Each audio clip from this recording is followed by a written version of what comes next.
Would you buy tools for minimum wage? Yes! Okay, before we start really digging into this question, we need to fix a couple misconceptions about the automotive industry. The general public seems to be under the impression that one day you're not a mechanic, the next day you are a mechanic, your uniform is provided for you, your tools are provided for you, and you start at a baseline of $50,000 a year. This is far from reality. My very first job at Sears Auto is on par with wait staff of today. I was paid $2.50 per hour, and for every oil change I got $2, and for every tire I got $1. This was back in 2008, the state of Ohio, when minimum wage was $7 an hour.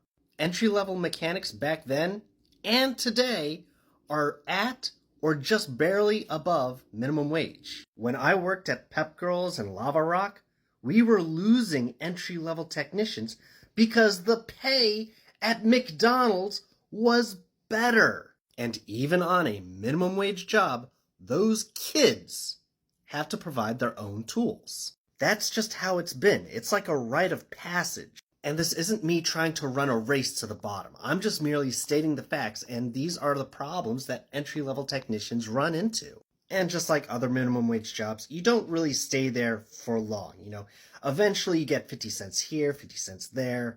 After a few years, these entry-level mechanics, they start to get experience. They accumulate more tools, and they become faster and more efficient at their job. And the pay usually will reflect that. $10, $11, $12, $13, $14 an hour. And it's after a couple years that these entry-level mechanics make two fatal mistakes. One common mistake is going flat rate when clearly you're not ready. In essence, flat rate means that you have to beat the clock. If the job pays 30 minutes and it took you an hour, you're losing money. If a job calls for an hour and you get it done in half an hour, you're making money. If a job calls for an hour and you're doing it in an hour, you're breaking even.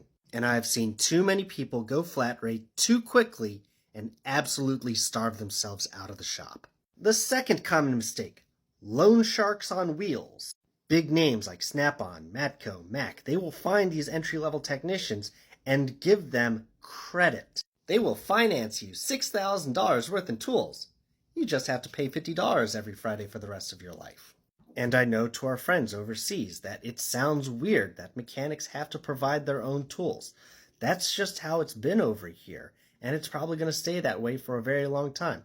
There are pros and cons to the difference of ideologies. On my channel, I have always tried to champion entry-level technicians. By far, they have it the worst in the entire automotive industry.